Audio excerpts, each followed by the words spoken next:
Selamat sore Bapak Ibu Saudara sekalian. Kita akan memulai ibadah kita pada sore hari ini.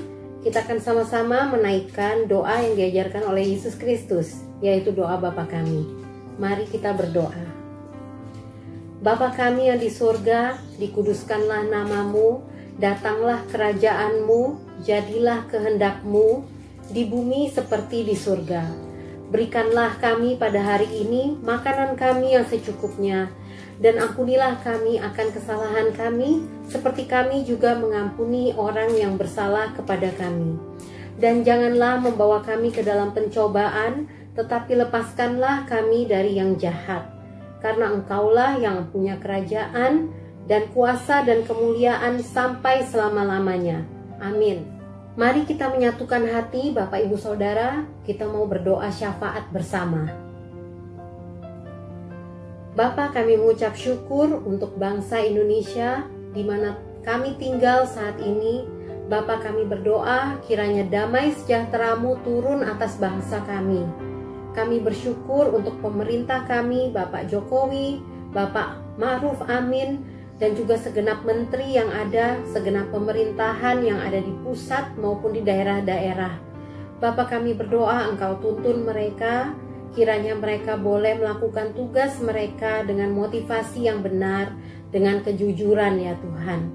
Kami berdoa juga untuk penanggulangan COVID-19, kiranya Kau berikan hikmat pada pemerintah kami, pada tenaga-tenaga medis yang ada, untuk bisa segera menanggulangi permasalahan COVID ini ya Bapak, pandemi ini.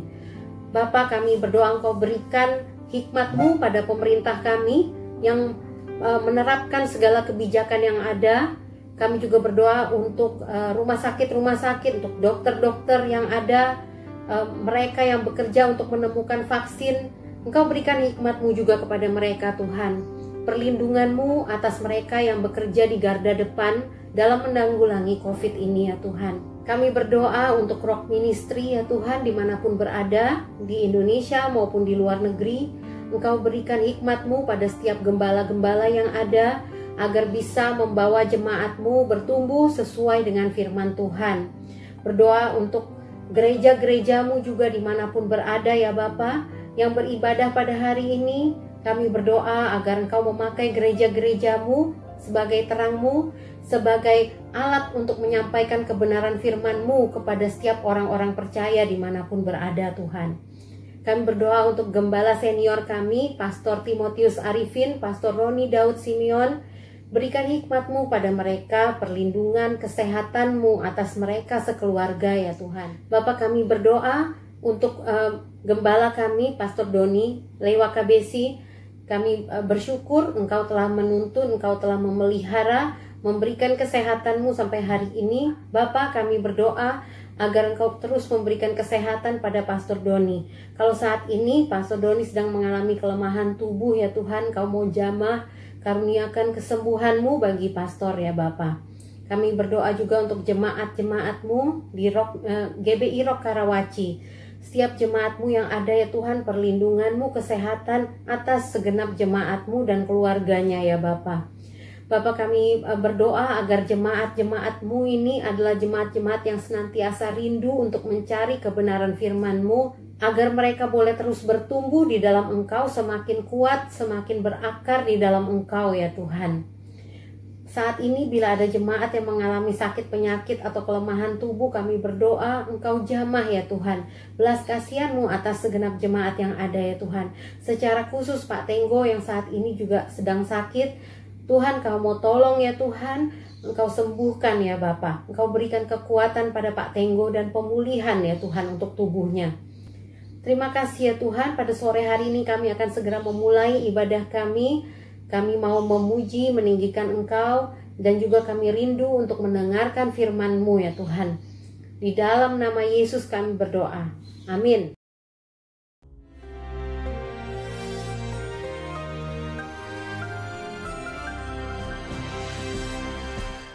Shalom warga kerajaan, ketika saya mencanangkan bukan corona pandemi tapi corona akademi, apa yang saya lakukan sederhana, apa yang diajarkan oleh Tuhan, yaitu kita memberi nama kepada masalah kita. sehingga berubah menjadi kemuliaan buat Tuhan. Nah, saya sampaikan minggu yang lalu bagaimana mendahului awakening, revival, outpouring harus dimulai dari apa? Kita melihat di dalam kitab Habakuk yang pernah saya sampaikan pasal ketiga, di mana Tuhan akan datang daripada Teman, daripada Paran. Saudaraku, Teman dan Paran itu adalah daerah Edom dan juga Saudi Arabia. Dan kita sedang melihat hari-hari ini bagaimana ada satu fenomena yang luar biasa, di mana ada perjanjian antara Israel tanggal 15 September yang lampau dengan UAE, dengan Bahrain, dan akan disusul sehingga lengkap 9 negara Arab akan bersatu, yaitu membuat perjanjian dengan Israel. Namanya Abraham Accord. Tetapi mendahuluinya di dalam ayat yang kelima dikatakan penyakit sampar dan gempa bumi. Apa yang kita hadapi sekarang bukan gempa bumi tektonik, bukan cuma gempa bumi yaitu vulkanik, tetapi gempa bumi dalam segala hal. Kita lihat bagaimana orang yang memegahkan diri pada berjatuhan, perusahaan-perusahaan pada down, dan bagaimana pasar modal, ya, saham dan sebagainya mengalami kehancuran. Tetapi itulah gempa bumi dan penyakit sampar ada yang sedang kita hadapi saat ini. Minggu yang lalu saya katakan check the plague of your heart. Yaitu bukan penyakit sampar yang di luar, tapi hati kita. Bukan liver ya, hati, ya, heart. Berbicara spirit. Nah, sekarang saya sampaikan akan ada kebangunan rohani besar di kalangan Teman dan Paran. Saudara mungkin mengenalnya sebagai Kedar, Nebayot. Tetapi saya mengerti yang dimaksudkan, yaitu fokus. Yang terbesar di mana? Di Indonesia. Dan saya percaya di outpouring akan terjadi di Indonesia. Tapi mendahuluinya ada penyakit sampar. Ada gempa bumi. Jadi karena itu saya masih ingat waktu saya baru bertobat, ada satu lagu mendahului revival. Bumi ne goyang akeh lindune. Ya, buminya bergoncang, banyak gempanya, ya. Dan itu bukan menakutkan, tapi itu lagu yang sukacita. Karena itu para orang percaya, warga kerajaan Allah, God is in control. Dan saya sampaikan pada saudara, kita canangkan Corona Revival. Saudara yang kasih Tuhan dari Villa Pujian di Ubud, saya berani mengatakan bahwa rencana Tuhan tidak akan gagal atas bangsa Indonesia. Dan kami percaya begitu banyak nubuatan. Ada satu bangsa yang dipakai Tuhan dan mereka ada di kepulauan. Dari situ akan keluar puji-pujian. Kita tahu bagaimana Tuhan akan bersinar daripada Teman dan Paran dan akan ada pujian bagi yang Maha Tinggi. Dan biarlah itu terjadi. Jadi jangan takut. Jangan takut dengan penyakit sampar. Jangan takut dengan goncangan dan gempa bumi. Karena itu cuma mendahului. Mendahului apa saudaraku? Kebangunan rohani besar. Awake Indonesia. Ada outpouring. Dan juga pasti ada revival.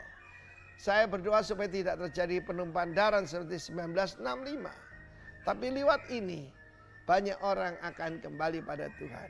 God bless you.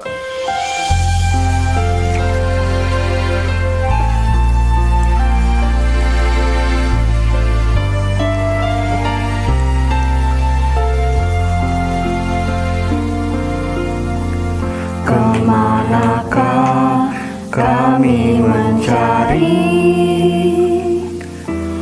kasih sejati? Kemanakah kami berseru saat badai datang menderu? Yang kami tahu hanya Kau yang mampu pulihkan segala sesuatu.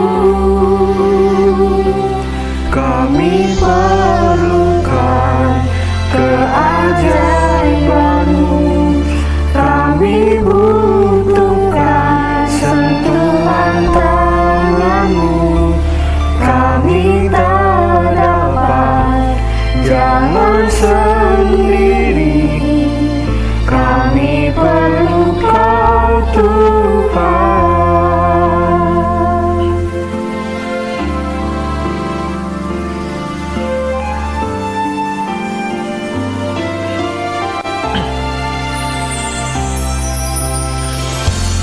Kemanakah kami mencari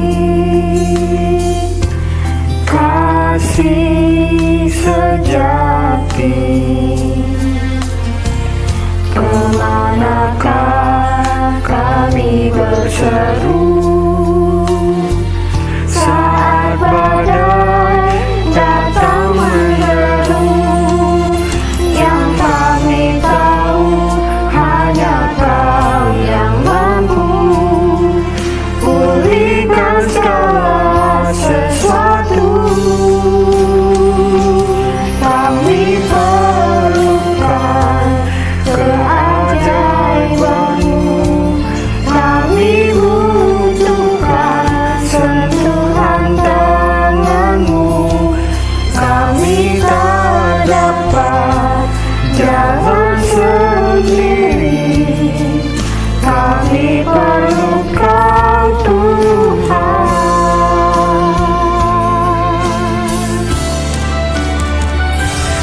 Kami perlukan keajaiban-Mu, kami butuhkan sentuhan tangan-Mu. Kami tak dapat jalan sendiri, kami perlu Kau Tuhan. Kami perlu Kau Tuhan. Kami perlu Kau Tuhan.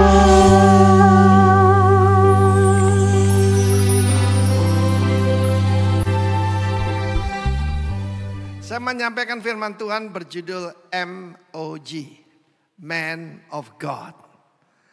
Man of God ini di dalam Alkitab adalah suatu title yang sangat khusus.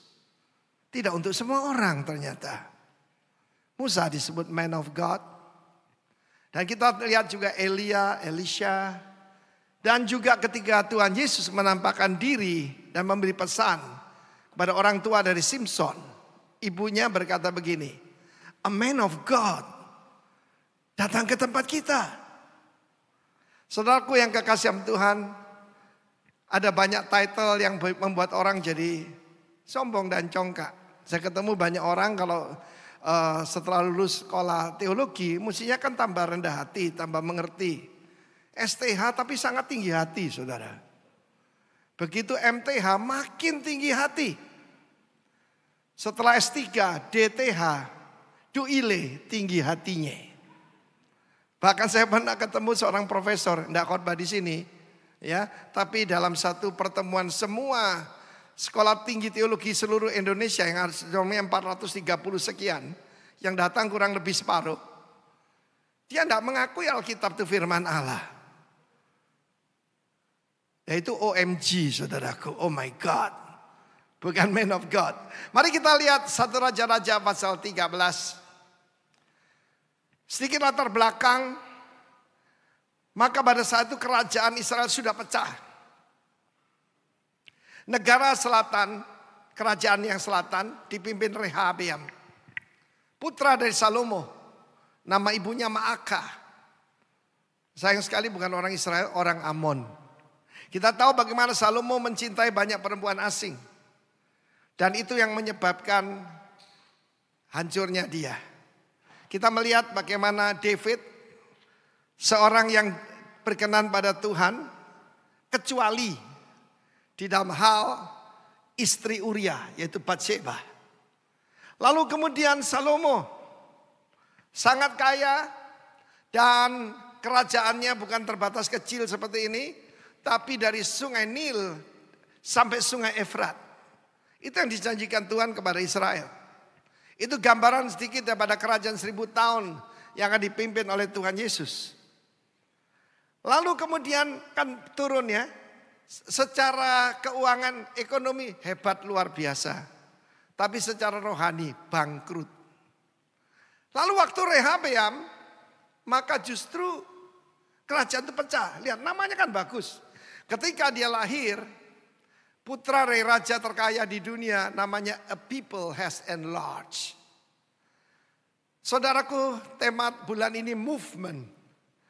Harusnya ada pergerakan dari kakeknya itu harus lebih bagus, lebih hebat seperti Abraham, Ishak, Yakub begitu.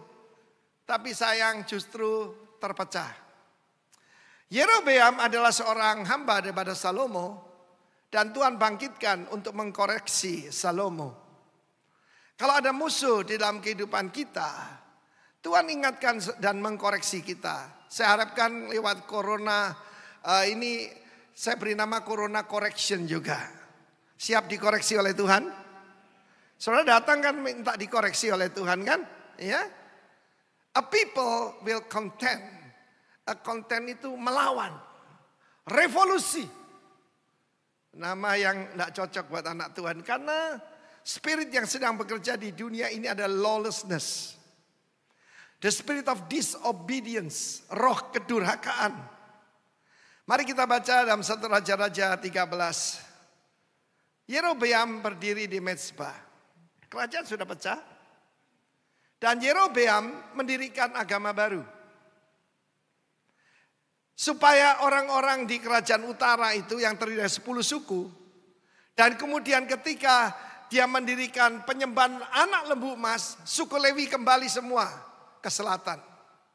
Kalau sebagian ada yang pergi ke utara, pulang ke selatan. Dan saudaraku, kalau orang mau mengalami kehancuran itu dimulai dengan satu perkataan dalam satu Raja-Raja 12. Dia berpikir dalam hatinya. Firman Allah menjelaskan jangan menganggap dirimu pandai. Maka berkala Yerobeam dalam hatinya.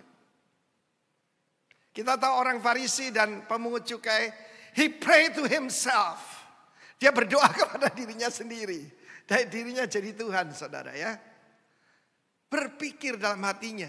Jika bangsa itu nanti mempersembahkan korban ke selatan, ke Yerusalem. Lama-lama hatinya berbalik, nanti aku dibunuh. Apa yang harus aku lakukan? Lalu dia bertanya kepada teman-temannya. Enaknya bagaimana ya? Biasanya bagaimana? Kalau saya menghadapi masalah, tanya apa yang Tuhan mau. Bukan yang aku mau.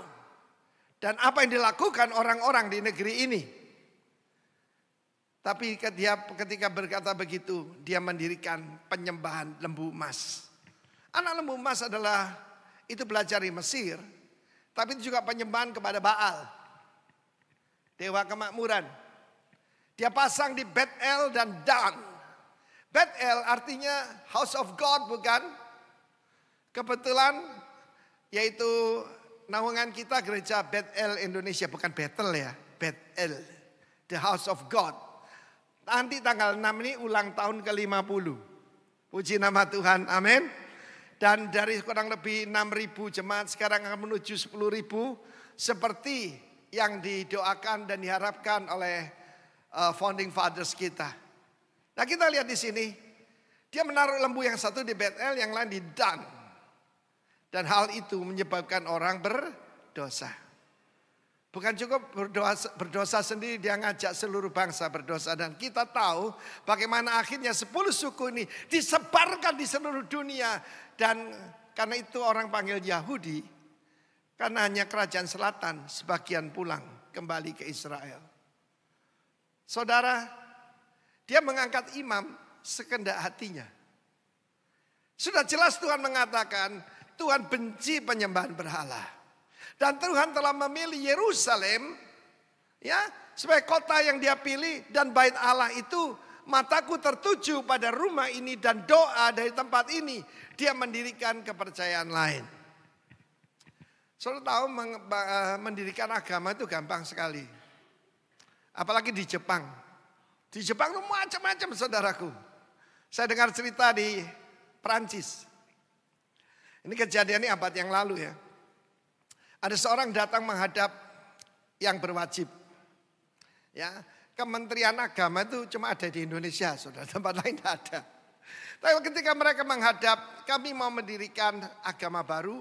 Saya kumpulkan semua yang baik dari semua agama. Jadi agama gaduh-gaduh gitu ya. Lalu dia mengatakan, I give you a good advice. Aku berikan nasihat yang baik kepadamu. Daripada kamu nanti gagal, daripada kamu nanti tidak berhasil, tak kasih tahu ya. Sebagian besar, yaitu penduduk di negeri ini, ya ini akhir abad 19 lah, 18 sekian. Itu percaya kepada pendirinya itu bangkit dari kematian setelah 3 hari. Jadi sebaiknya saran saya, kamu minta disalib aja, itu ada tiang listrik sana, minta digantung di sana. Dan setelah 3 hari kamu bangkit. Itu kemungkinan kamu akan berhasil. Agama itu tidak pernah berdiri, saudara. Sebab satu-satunya yang bangkit dari kematian dan mengalahkan kematian cuma satu dan satu-satunya, Yesus Kristus Tuhan. Tepuk tangan bagi Allah kita. Bukankah itu mirip dengan gereja-gereja sekarang? Sembarangan saja. Ya, bagaimana menarik massa. Kasih orang lucu-lucu. Tidak semua orang boleh berkhotbah di mimbar ini. Kok sombong, Pak? Bukan sombong, saya berhati-hati. Amin. Kalau kita ambil darah saja, maka juru rawat itu akan mengatakan, Pak, ini jarum baru ya Pak, belum pernah dipakai. Bagaimana kalau dia pakai jarum karatan yang bekas dipakai orang untuk nyuntik heroin? Tentu saja kita akan ketularan. Kapan itu saudaraku, ada orang berkata, Pak kami mau bayar cukup mahal. Saya bilang, kalau pakai gedung ini milik Tuhan, gratis tis-tis, polisi pakai, pendidikan pakai, ya, pengarahan daripada camat-camat pecalang pun gratis, nggak apa-apa. Saya enggak terima bayaran. Lalu saya tanya siapa yang khotbah. Dia sebutkan satu nama yang bersaksi, namanya Ki Gendeng Pamungkas. Saya mau beritahu saudara, saya belum gendeng, oke? Jadi saya tolak. Waduh, Pak Arifin sombong. Tahu, di luar, ya, di tempat lain diadakan, dan dia berkata, di rumah saya ada deretan telinga orang yang saya bunuh. Ada 200 telinga. Nah, memang gendeng tenan nih. Saudara yang kasih Tuhan. Tetapi puji Tuhan, di tengah-tengah keadaan seperti itu, Tuhan masih mengulurkan tangan, mengajak bertobat. Yerobeam, 1 Raja-Raja 13, berdiri di mezbah. Dia ngangkat diri jadi imam besarnya. Dia ngangkat semua orang sembarangan, saudaraku. Ya. Sekarang ada orang berkata, enak loh, gampang, dirikan gereja tuh gampang. Pokoknya bisa nyanyi, bisa ngomong, gampang katanya. Lalu pekerjaannya siapa saja. Saya dengar telinga saya sendiri.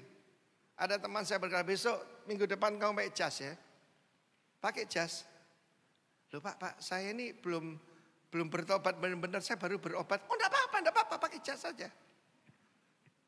It will never happen here. Amin. Standarnya Tuhan itu tinggi, saudaraku. Sebab He is a holy God. Amin. Nah, saya lihat di sini pertama kali ada perkataan man of God. 1 Raja-Raja 13. Sedang dia berdiri di mezbah. Jadi dia ngangkat diri jadi imam besar. Bukan cuma raja, imam besar sekalian, komplit kan kayak Melkisedek begitu. Datangnya seorang hamba Tuhan, man of God, ya. Seorang abdi Allah ini, saudara, bukan servant of God, tapi man of God is Elohim. Seperti saya katakan tadi, itu panggilan yang sangat spesial. Hanya untuk beberapa orang hebat. Dalam 2 Raja-Raja pasal yang keempat, maka itu sebutan untuk Elisha, the holy man of God. Oh, luar biasa. Bukan MOG tapi HMOG. Holy man of God. Bagaimana orang panggil saudara dan saya? Atas perintah Tuhan. Dia berkata pada mezbah. Misalnya ini mezbah ya. Hei mezbah, hei mezbah. Saudaraku, anak Tuhan itu adalah makhluk yang ajaib. Kita disuruh berkata pada gunung, berkata kepada langit, berkata kepada kerajaan-kerajaan. Dan di sini dia berkata pada mezbah. Mezbah apa itu? Mezbah penyembahan berhala. Yang kalau menyakiti hati Tuhan tidak ada lebih daripada penyembahan berhala. Sebetulnya Tuhan pernah berjanji lewat Nabi Akhia. Nabi Ahiyahu pernah berkata pada Yerobeam, kalau kamu hidupnya menurut firman Tuhan, menurut ketetapan Tuhan, aku akan membangkitkan bagimu keluarga yang teguh setia seperti yang kulakukan kepada David. Tetapi kalau engkau melanggar, kita lihat nanti ngerinya, ngeri benar penyembahan berhala itu, saudaraku. Dia mengangkat imam-imam seenak dirinya. Kemarin ada teman saya tidak usah sebut siapa. Ada orang baru datang di jemaatnya, naik mobil Mercedes Sport 2 pintu. Waktu itu tidak banyak yang punya di kota itu, saudaraku. Lalu minggu depan pakai jas ya. Tidak taunya orang ini adalah makelar kasino dari Makau. Celaka, saudara, bikin malu ya tak? Lalu dia berkata, beginilah firman Tuhan. Seorang man of God hanya mengucapkan firman Allah. Seorang anak dari keluarga David, namanya Yosia, akan lahir pada keluarga Daud. Akan menyembelih di atasmu imam-imam pengorbanan. Yang membakar korban di atasmu juga tulang-tulang manusia akan dibakar atasmu. Saudara yang kasih, dia memberikan nubuatan yang terjadi 300 tahunan kemudian. Lahirlah seorang anak, keturunan daripada David, namanya Yosia. Dan benar-benar dia menghancurkan, yaitu penyembahan berhala di utara Israel. Dan di atasnya dibakarlah, yaitu imam-imam penyembahan berhala, dan tulang-tulang mereka dibakar. Ada orang tanya saya, Pak, Bapak kok enggak setuju kremasi?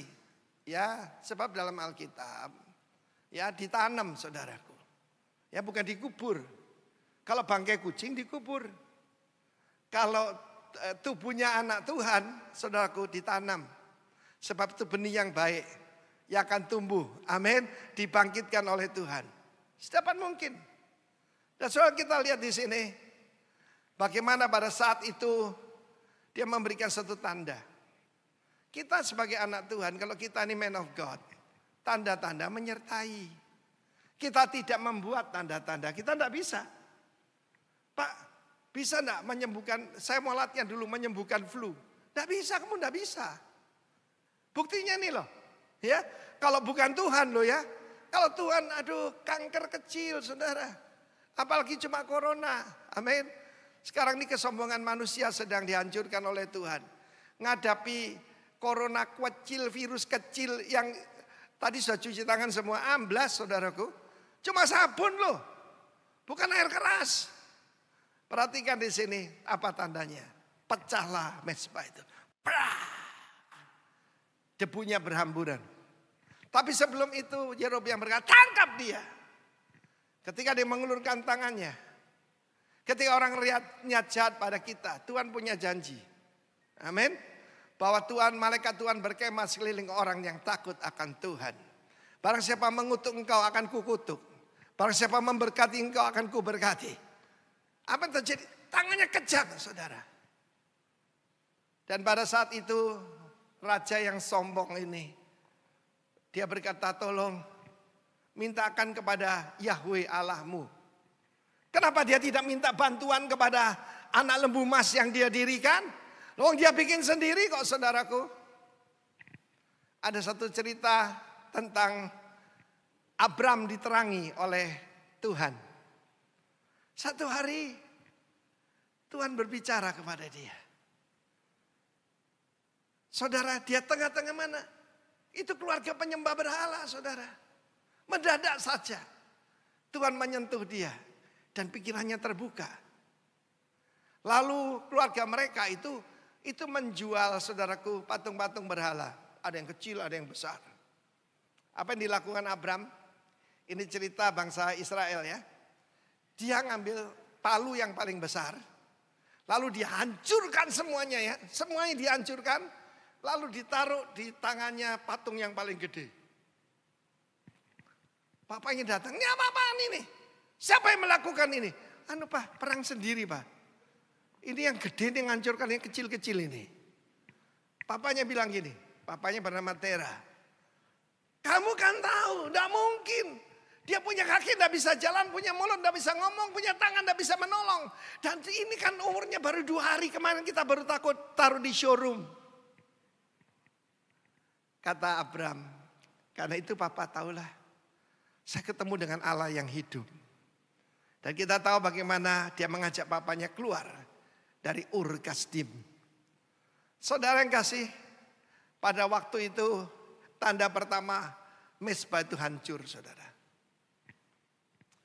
Pernah kejadian di ini kejadian sekitar akhir tahun abad yang lalu.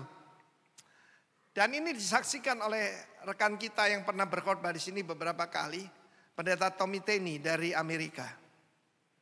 Bagaimana waktu menyembah Tuhan, mezbah itu terbelah 2. Memang ada dosa di jemaat itu. Dan dosanya pada gembalanya, saudaraku. Dan Tuhan kasih tanda, split.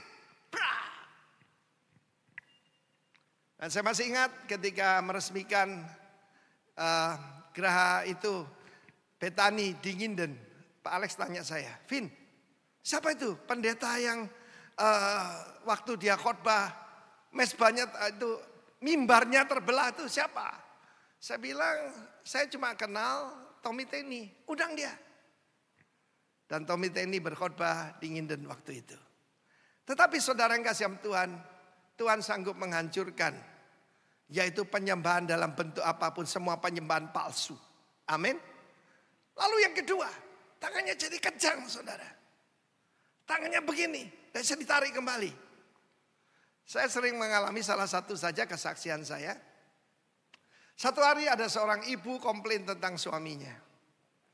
Salahnya sih, mereka menikah karena dua-duanya orang kaya di Surabaya, saudara. Mereka menikah, ya baru lulus SMA, saudaraku. Jadi tanpa persiapan, ya gitu sajalah. Namanya jatuh cinta, tak iya? Ya, tai kucing rasa? Loh, ada yang bilang coklat, pernah makan rupanya. Dan dia cerita, aduh suami saya itu keras Pak Arifin. Dan saya diajak ke rumahnya, saya kaget. Kenapa? Foto suaminya semua di tip X sama dia, saudaraku. Kenapa dia keras? Oh iya, dia memang latihan tinju. Dia latihan tinju. Ya, saya ketemu suaminya, lalu saya ajak kita persekutuan. Ingat, kalau kita panggil nama Tuhan, Roh Kudus hadir. Dan saat itu, ketika siapa lagi mau didoakan, dia berdiri. Tapi kemudian saudara, matanya terbalik, saya dipukul saudaraku. Petinju saudaraku. Ketika dia berikan saya straight begitu ya. Mendadak tangannya kaku dan jadi patung saudara. Saya masih ingat istrinya nangis. Pak Arifin, saya gak suka suami saya, tapi jangan sampai mati katanya. Bagaimana ngadepi seperti ini? Tidak ada di sekolah Alkitab, tidak ada di buku manapun. Roh Kudus ngajar saya. It's a spirit. Saya katakan begini, in the name of Jesus, the boxer, out in the name of Jesus. Dia sadar dan dia ikut Tuhan. Saya mau beritahu saudara, orang boleh merencanakan yang jahat buat saudara dan saya, Tuhan bisa baliknya buat kebaikan. Tepuk tangan bagi Allah kita. Tahun-tahun paling berdarah dalam kehidupan bangsa kita, tahun 65-66. Terutama di Pulau Bali ini. Tapi saudaraku, kita juga tahu, lewat itu orang-orang jadi cari Tuhan. Gereja-gereja jadi penuh. Banyak orang datang pada Tuhan minta dibaptis. Sebab pada saat itu tidak ada hukum saudara. Tidak ada hukum pada saat itu. Tetapi saya mau beritahu yang di depan bisa lebih ngeri dari sekarang. Ya, sekarang ini kan bahaya nih saudara ya. Dibangkit-bangkitkan. Apa tujuannya? Kita mau diadu domba. Karena itu jangan manggil satu sama lain waktu dulu pilpres. Kamu kampret, kamu cebong. Oh ya mau loh. Ya, kita ini adalah anak-anak satu bangsa. Amin. Kita tidak menganggap rendah suku yang lain, kelompok yang lain. Musuh kita setan, saudara. Amin. Saudara yang kasih Tuhan pada saat itu, dia memohon. Mintakan belas kasihan dari Tuhanmu. Saya kira malu juga ya Yerobeam berkata begitu. Tapi daripada tangannya kejang begini. Dan hamba Tuhan itu, that man of God, yang masih muda itu, dia berdoa. Mohonkan pada Tuhanmu, Allahmu. Dan apa yang terjadi? Dia mengalami kesembuhan. Lalu dia berkata, mari ikut bersama aku ke istanaku. Makan minum di sana. Oh, diajak raja makannya pasti enak toh. Ya. Tapi jangan lupa ini penyembah berhala, saudara ya. Dan aku akan memberikan kepadamu hadiah yang besar. Yang memberi ini, saudaraku, adalah raja. Raja 10 suku di utara. Tapi saya mau beritahu saudara bahwa Yerobeam diberi kesempatan bertobat dan dia tidak bertobat. Bagian akhir dari 1 Raja-Raja 13 menjelaskan. Bagaimana sudah melihat tanda yang ajaib itu. Mezbah itu terbelah. Debunya berhamburan. Tangannya jadi kaku. Dan dia disembuhkan. Orang kalau ngalami lihat mujizat belum tentu bertobat, saudaraku. Orang ngalami mujizat belum tentu bertobat. Dengar baik-baik kebenaran ini. Apa yang terjadi? Setelah peristiwa ini pun Yerobeam tidak berbalik dari kelakuan jahat. Tetapi mengangkat pula imam-imam dari kalangan rakyat untuk bukit-bukit pengorbanan. Siapa yang mau saja. Siapa yang mau saja ditapiskan jadi imam untuk bukit pengorbanan. Dan tindakan itu menjadi dosa bagi keluarga Yerobeam. Sehingga mereka dilenyapkan dan dipunahkan dari muka bumi. Dosa seorang kepala keluarga. Seluruh keluarganya dibinasakan, saudaraku. Fatsal 14 ayat pertama berkata, anak Yerobeam sakit, saudara. Saudara yang kasih Tuhan, mungkin ada yang sakit dalam keluarga kita. Tanya Tuhan, ini peringatan apa buat saya? Hukuman yang paling terakhir bagi Firaun adalah anak sulungnya meninggal. Putra mahkota. Tapi demikian besar kasih Allah, dia serahkan putra mahkotanya satu-satunya buat saudara dan saya.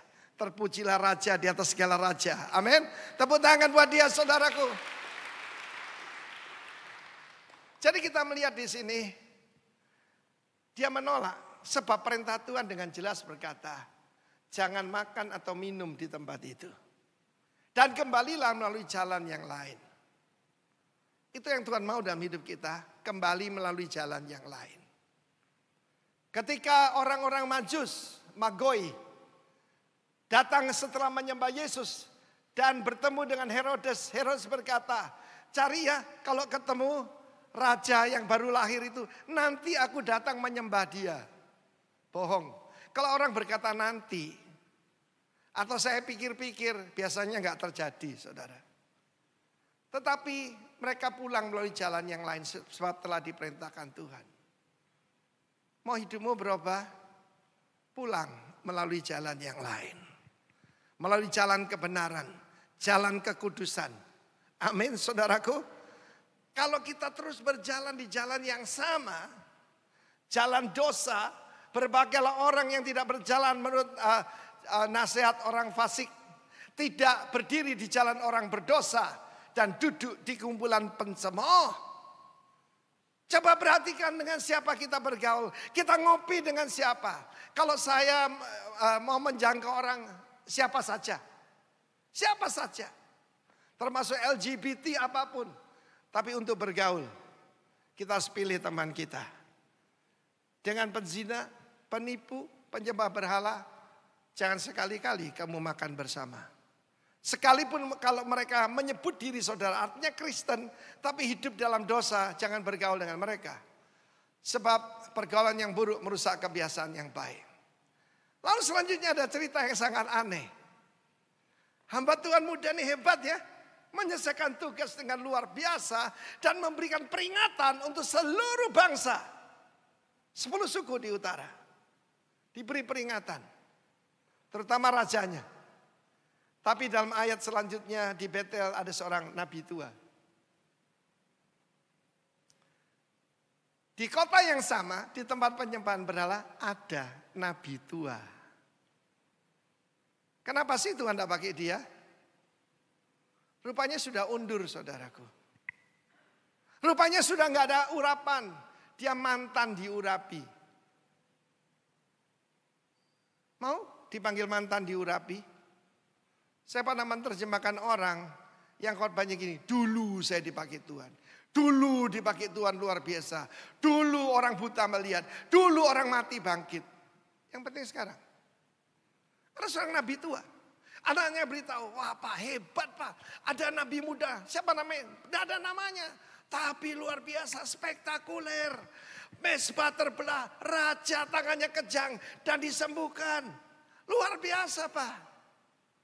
Kata nabi tua ini, pelanai keledaiku. Dia datangi hamba Tuhan muda itu. Kamukah man of God dari Yehuda? Perhatikan loh, dari Yehuda. Biasanya kalau kita lihat, bagaimana Tuhan tuh menyuruh nabi khusus ke negara masing-masing. Ada yang khusus untuk Israel di utara, khusus untuk Yehuda di selatan. Tapi ini diutus dari Yehuda. Ya benar aku. Ya. Lalu dia berkata apa? Mari pulang ke rumahku, beristirahatlah. Kamu kelihatan berantakan banget nih. Ya, nanti kamu mandi, makan yang enak aku sediakan. Oh enggak bisa. Sebab aku dapat perintah yang sangat jelas. Jangan makan dan minum di tempat itu. Tuhan Yesus memberitahu pada murid-muridnya. Ya, bagaimana kalau kamu disapa orang, kalau kamu dalam satu tugas, lanjutkan saja perjalananmu. Sebab itu urgent. Kedatangan Tuhan Yesus sudah dekat, saudara. Lalu pada saat itu, apa kata Nabi tua ini? Seorang malaikat menampak diri padaku. Dari mana? Aliran Mormon. Saya tidak bilang gereja ya. Kalau ketemu ada orang naik sepeda, bule naik sepeda saudaraku ya. Celana hitam, baju putih, dasinya kecil hitam gitu. Itu dari Amerika. Mormon. Mormon itu saudaraku, pemimpinnya Joseph Smith namanya, istrinya tidak banyak, baru 27 yang tercatat saudara ya. Mereka ngajarkan poligami. Pada mulanya Tuhan menciptakan Adam dan Hawa. Sebab Tuhan menciptakan manusia itu berpasang-pasangan. Nah saudara yang kasih Tuhan, apa yang terjadi? Katanya dia mendapat penglihatan seorang malaikat. Membawa apa? Lembaran-lembaran emas. Dan muncullah agama aneh namanya Mormon. Yang mereka berkata, tanah perjanjian itu bukan di Israel, tapi di Amerika. Dan bangsa Israel melarikan diri ke Amerika, katanya. Tapi anehnya pengikutnya luar biasa. Dan firman Allah menjelaskan, kalau dikatakan dari kami, atau seorang malaikat berkata Tuhan sudah datang, jangan percaya. Ada orang ngaku gereja, saudaraku, aliran ini dari China. Mesias sudah datang dalam rupa seorang wanita. Karena dikejar oleh pemerintah China, lari ke New York sekarang.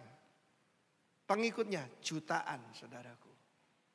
Dan harus tahu bahwa yang disebut gereja pertama yang jadi klaster COVID di Korea itu, Korea Selatan, itu adalah aliran ini.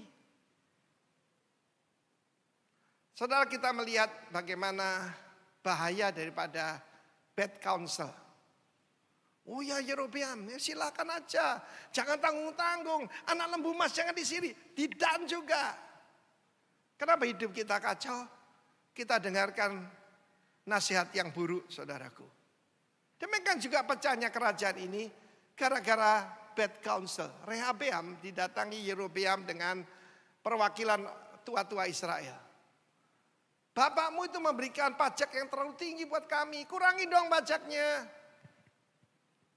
Sebentar ya, waktu 3 hari aku akan kasih jawaban. Lumayan dia nak jawab langsung saudara ya. Lalu dia tanya kepada penasihat bapaknya. Bapaknya kan hebat, berhikmat. Ini penasihat bapaknya kan super ya. Dan mereka memberikan saran yang sesuai dengan Amsal. Ya, lidah lembut lebih meyakinkan, ya kan? Jawablah dengan baik kepada rakyat itu. Kalau engkau jadi abdi bagi mereka, jadi hamba bagi mereka, dan kau mengabdikan diri pada mereka, mereka jadi hambamu seumur hidupmu. Wah, dia pikir nggak kurang keren nih.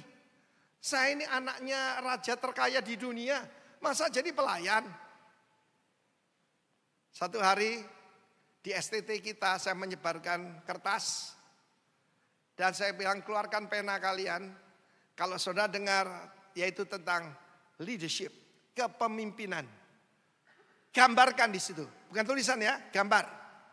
Ada yang gambar saudaraku pedang. Jadi dia percaya harus dengan kekerasan saudaraku. Ya, ada yang gambar mahkota. Ada yang gambarkan saudaraku macam-macam. Tidak ada satu pun yang gambarkan ember dengan lap. Itulah kepemimpinan daripada Yesus Kristus. Aku yang adalah Tuhan. Aku datang sebagai hamba. Tidak untuk dilayani. Tapi untuk melayani. Dan memberikan nyawaku bagi tebusan banyak orang. Dia datang pada teman-temannya yang masih muda. Jadi gengnya dia punya geng sendiri. Ya nggak bener dong, itu sudah out of date, itu opa-opa itu bisa apa tuh opa-opa, bodoh mereka. Barang siapa tidak menghormati orang tua, engkau tidak akan diberkati. Kamu harus lebih keras buat mereka, katakan begini, kelingkingku ini lebih besar daripada pinggang bapakku. Bapakku memberikan engkau kuk, kuberikan kuk besi. Bapakku mencambuk engkau dengan cambuk. Aku cambuk engkau dengan kalajengking. Kalajengking itu adalah cambuk berduri. Dan kerajaan itu pecah. Apa yang menyebabkan kehancuran? Pride, kesombongan. Apa yang menyebabkan yaitu Yerobeam error? Fear, ketakutan. Jangan ambil keputusan karena ketakutan atau karena kesombongan. Jangan. Kita belajar daripada cerita ini. Dan juga jangan percaya dengan semua orang nyebut dirinya hamba Tuhan. Jangan percaya dengan orang yang mengatakan aku dapat wahyu daripada malaikat. Malaikat berkata, kamu harus ke rumahku. Dengar saudara, takut akan manusia mendatangkan apa? Takut akan manusia mendatangkan jerat. Saya masih ingat ada seorang gadis. Dari suara kan kita bisa tahu yang telepon ini gadis apa oma-oma ya. Bisa tahu ya. Pak, saya dilecehkan bos saya pak. Saya dilecehkan bos saya pak. Oh iya ya keluar saja. Loh gimana keluar pak? Nanti saya makan apa? Loh Tuhan Yesus sanggup mengembalakan kamu. Ditutup saudara teleponnya. Jadi dia milih lebih baik dilecehkan daripada tidak bisa makan katanya. Orang benar berani seperti singa muda. Tapi orang fasik lari sekalipun tidak ada yang mengejarnya. Dan belum pulang-pulang sampai sekarang. Yang mengerti tertawalah. Dan dia datang. Kelihatannya harmless loh. Cuma makan loh. Tapi itu melanggar perintah Tuhan. Dia makan minum di sana. Disegarkan. Dan bahkan saudaraku dikasih sponsor. Suruh naik keledai jangan jalan kaki lah. Lumayan jauh loh. Dari Bethel sampai Yerusalem jauh. Dan dia naik keledai itu. Di tengah jalan. Ada singa datang dan membunuh dia. Ini satu yang aneh sekali. Keledainya gak lari saudara. Dan juga gak dimakan. Yeremia pasal 5 mengatakan begini. Sebab itu singa dari hutan akan memukul mati mereka. Dan serigala dari padang yang gersang akan merusakkan mereka. Macan tutul akan mengintai di kota-kota mereka. Dan corona dari Wuhan juga. Setiap orang yang keluar akan diterkam. Sebab pelanggaran mereka amat banyak. Dan kesesatannya besar sekali. Cuma makan. Tapi melanggar perintah raja. Kita harus mengerti tentang prinsip kerajaan. Melanggar perintah raja hukumannya mati. Nama Yerusalem Dari mana Yerusalem? Dua kata pertama, Yare, Yeru, Yare itu saudaraku, ya, adalah apa saudara? Artinya gentar. Kagum dan gentar. Nyanyinya gampang. Ku kagum hormat akan engkau. Siapa orang yang berkemenangan dalam masa-masa seperti ini? Orang yang takut akan Tuhan. Dipelihara oleh Tuhan. Orang yang takut Tuhan tidak akan takut pada apapun. Minta hari ini kalau perjamuan kudus, minta roh takut akan Allah. Saya pernah sampaikan pada saudara, Salomo itu salah minta. Dia minta hikmat. Memang karena itu dia dapatkan kekayaan, kemuliaan, kejayaan. Sekiranya dia minta takut akan Tuhan, keluarganya akan dipelihara. Mari, perkataan man of God ini, kalau gitu gimana kita Pak? Perjanjian baru ada ayatnya. Saya mau tunjukkan dulu. 1 Timotius 6 ayat 11. Tetapi engkau hai manusia Allah, jauhilah semuanya itu, kejarlah keadilan, kebenaran di sini, righteousness, ibadah, kesetiaan, kasih, kesabaran, dan kelembutan, kelemah lembutan. Tetapi engkau hai manusia Allah. But you, O man of God. Mari dijadikan goal dalam hidup kita. Man of God. 2 Timotius pasal 3. 16 dan 17. Segala tulisan yang diilhamkan Allah memang bermanfaat untuk mengajar, untuk menyatakan kesalahan, untuk memperbaiki kelakuan, dan untuk mendidik orang dalam kebenaran. Baca bahasa Inggris. That the man of God, that's you and me, may be perfect, thoroughly furnished with all good works. Yang diperlengkapi untuk setiap perbuatan baik. Bagaimana memperlengkapinya? Firman Tuhan. Ketika saya renungkan, istri saya berkata, kita diberi istirahat oleh Tuhan. Iya, istirahat luar biasa. Tapi juga diberi apa? Yang paling berharga di dunia ini. Waktu. Dulu hampir tidak punya waktu, saudara. Saya terbang dari satu kota ke kota lain, dari satu negara ke negara lain. Sekarang Tuhan beri saya waktu. Waktu apa? Untuk mengkoreksi diri saya. Ketika saya membaca firman Tuhan, saya lihat banyak kekurangan saya. Dan itu yang harus kita kejar. Tampilkan lagi tadi 1 Timotius 6:11. Perhatikan, apa yang harus kita kejar? Righteousness, godliness, faith, love, patience, and meekness. Lewat ini kita belajar ketekunan. Sering saya bilang, saya teknologi cuma belajar 5 tahun. Jadi insinyur. Tapi tekun logi sampai sekarang belum lulus-lulus. Man of God punya ciri-ciri seperti ini. Lemah lembut. Kebenaran, terjemahan keadilan di situ. Godliness. Saudara, kata Nabi tua itu, pelanai keledaiku. Dan dia pergi ke sana dan dia tercengang. Dia melihat ada mayat. Mantan man of God tadi. Hanya karena satu kesalahan. Ini membuat kita berpikir jangan main-main dengan Tuhan. Tidak apa-apa Pak, sekali aja kok. Saya nggak ada perasaan apa-apa, pokoknya sekali aja. Sedikit aja tidak apa-apa toh. Lihat itu. Lalu dia menguburkan. Yaitu hamba Tuhan itu. Dan dia beritahu, kamu tidak akan dikubur di tempatmu. Emang benar. Dikubur di mana saudaraku? Justru di Betel. Di tempat penyembahan berhala. Tapi Nabi tua itu berkata, nanti aku mati kubur juga di situ. Apa yang ada di batu nisannya? Apakah man of God from Yehuda? Mungkin ada tulisan di situ, hampir jadi nabi, hampir. Mantan tuh enggak enak loh saudara. Saya masih ingat satu hari saya mendampingi Pak Rudi Hartono bersaksi di Jember. Dan gembalanya berkata begini, beliau sudah senior sekali, hampir 80 tahun. Dan dia berkata begini, inilah Bapak Rudi Hartono, mantan juara All England 7 kali berturut-turut. Rudi membisiki saya, gak enak rek, mantan katanya. Mau jadi mantan? Dulu dipakai Tuhan. Saya berikan sedikit kesaksian buat saudara. Tahun 79 akhir saya bertobat. Januari tahun 80 saya dibaptis, lalu dipenuhi Roh Kudus, dilepaskan dari kuasa-kuasa gelap.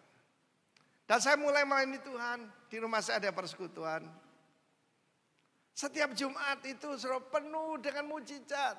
Yang datang itu asalnya 2 orang, istri saya dan ibu mertua saya. Lalu ada orang kerasukan setan, gila, sembuh saudaraku. Dia ngajak teman-temannya 2 jadi 20, 20 jadi 200. Rumah saya gak karu-karuan kalau saya Jumat itu saudara ya.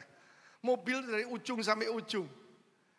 Lalu saya berkenalan dengan seorang hamba Tuhan yang dulu dipakai luar biasa di Surabaya. Saya tidak akan sebut nama beliau, karena sekarang beliau juga sudah bersama Tuhan Yesus. Dan timbul yaitu namanya chemistry di antara kita. Saya ini haus firman Tuhan dan beliau melatih saya untuk menjadi penterjemah. Bahasa Inggrisnya saudaraku, waduh flawless. Kalau saya berbahasa Inggris ya ketahuan lah saya orang Indo lah. Tapi dia selama di Amerika. Wajahnya tuh ganteng, rambutnya perak saudara. Dan dia kalau berkhotbah itu ya pokoknya luar biasa lah. Tapi kalau dia khotbah itu mesti cerita dulu. Dulu orang kusta saya pegang sembuh. Dulu ada orang mati yang saya bangkitkan. Dulu. Tapi nggak ada tanda apapun. Nggak ada gerakan apapun. No movement at all. Lalu dia bilang kepada saya gini, Arifin, kamulah orang yang saya cari-cari. You mesti meneruskan pelayanan Om. Om akan kembali ke Amerika. Dan jemaat ini kamu yang pimpin. Loh saya ini masih hijau saudara. Baru ikut Tuhan 2 tahun. Cuma bisa nyanyi. Kita ini dulu pengamennya Tuhan. Saya main gitar, dia main tamborin. Tapi aneh juga dengan pelayanan sederhana ini banyak orang sembuh saudara. Dia bilang jual rumahmu. Lalu take over jemaat ini. Serahkan sebagai persembahan. Kamu boleh tinggal di rumah yang Om dulu tinggal. Dan pimpin jemaat ini. Saudara, untung saya baca ayat ini. Saya bilang, baik Om, saya akan berdoa. Saya mendengarkan ayah mertua saya. Papa saya waktu itu belum bertobat, tapi papa mertua saya sudah. Dia bilang rasanya kok ada yang kurang pas katanya. Mari kita berpuasa. Orang berpuasa itu apa? Mendengarkan suara Tuhan. Dan jawabannya adalah no. Saya datang Om, minta maaf. Saya merasa diri saya belum layak. Oh tidak apa-apa. Om percaya you akan dipakai Tuhan. Apa yang terjadi saudara? Untung saya tidak jual rumah saya. Lalu pindah ke sana. Kenapa? Gedung gereja itu dijual saudaraku. Uangnya dia bawa ke Amerika. Lah kalau si tolol ini duduk di sana. Saya yang dimaki-maki orang. Karena itu jangan bergantung pada pengertianmu sendiri. Percayalah pada Tuhan dengan segenap hatimu. Dan jangan dengan pengertianmu sendiri. Dan itulah menyembuhkan engkau dan tulang-tulangmu.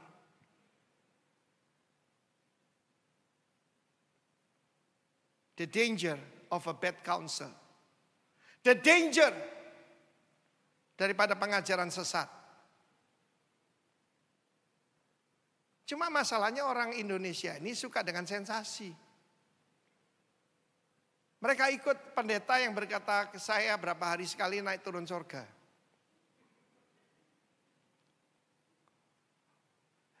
Untuk ada teman saya itu tangkas, saudaraku, tangkas berbicara.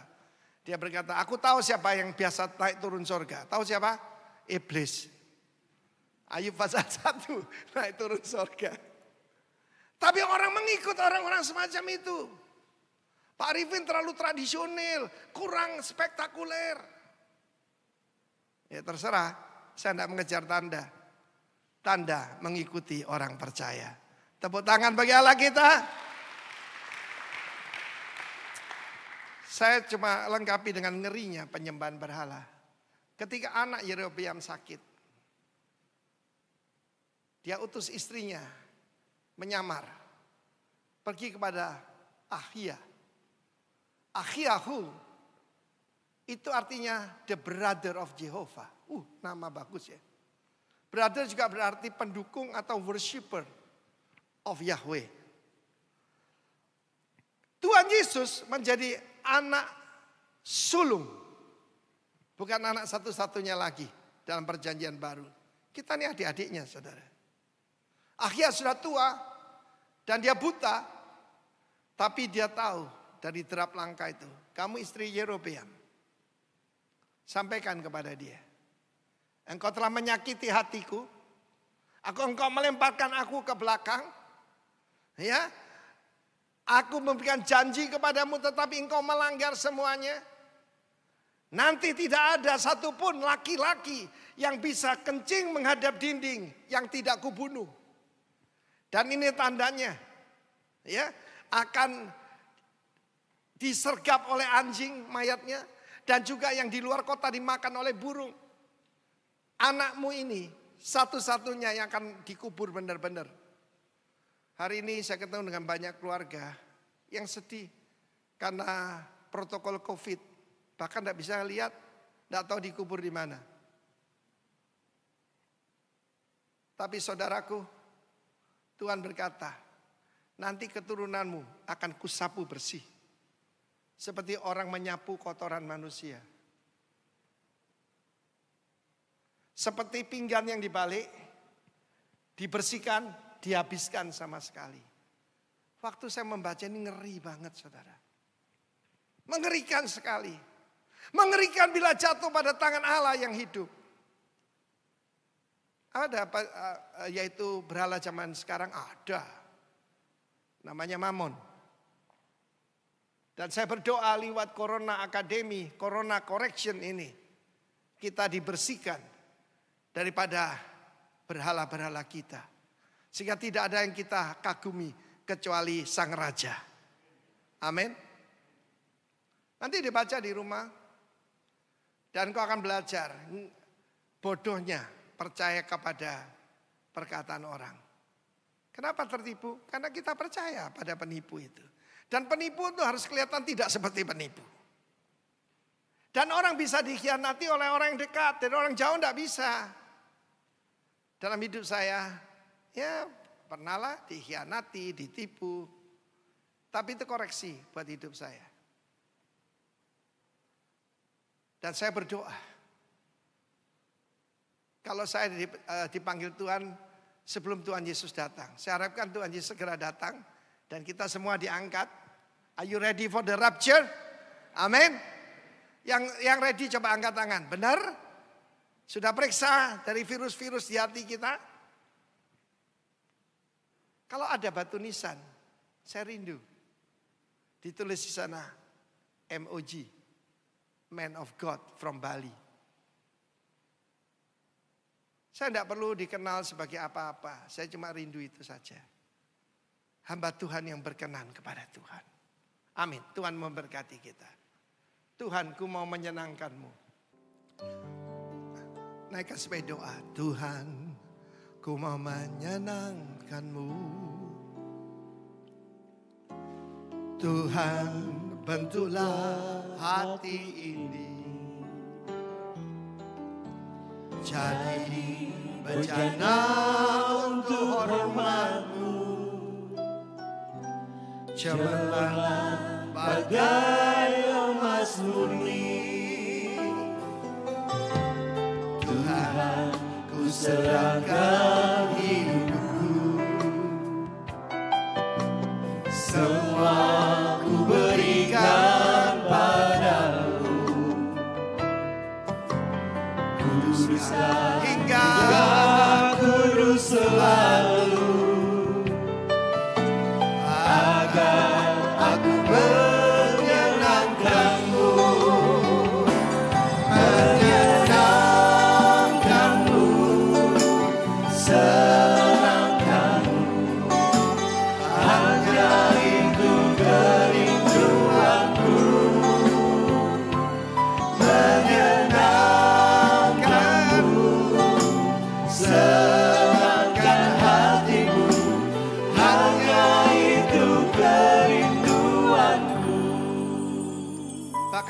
penggunaan pun bisa kita pakai sebagai koreksi. Kapan itu mobil saya yang lama dijual, tapi masih ada simbolnya rock di situ ya. Lalu teman kita yang yaitu mengambil mobil ini ketemu dengan seseorang. Ini mobilnya Pak Arifin kan? Hamba Tuhan apa Arifin itu? Pakainya bagus, rumahnya bagus, mobilnya bagus. Hamba Tuhan apa itu? Saya kaget. Oh ya, gitu ya pendapat orang tentang saya. Kenapa dia tidak bilang, oh itu hamba Tuhan yang hidupnya benar. Hamba Tuhan apa itu? Saya tidak tersinggung. Saya pakai itu untuk koreksi bagi diri saya. Apa yang orang lihat dari saudara dan saya? Saya rindu. Orang berkata itu hamba Tuhan yang menyenangkan Tuhan. Seperti saudara dan saya juga. Terima kasih Tuhan, berikan pada kami the fear of the Lord. Yare. Berikan kepada kami mohon. Angkat tangan saudara, terimalah berkat Tuhan. Tuhan memberkati engkau serta melindungi engkau. Tuhan menyinari engkau dengan wajahnya dan memberikan kasih karunia. Tuhan menghadapkan wajahnya kepadamu dan memberikan shalom, damai sejahtera, roh yang takut akan Allah, yang membuat kita hidup berkenan kepadanya. Dari sekarang sampai selama-lamanya, engkau dan keluargamu, engkau dan keturunanmu, demi nama Yesus yang percaya katakan amin. Tuhan memberkati.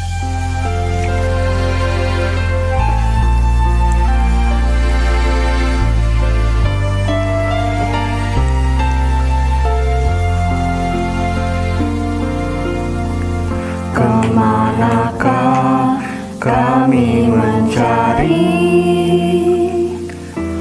kasih sejati?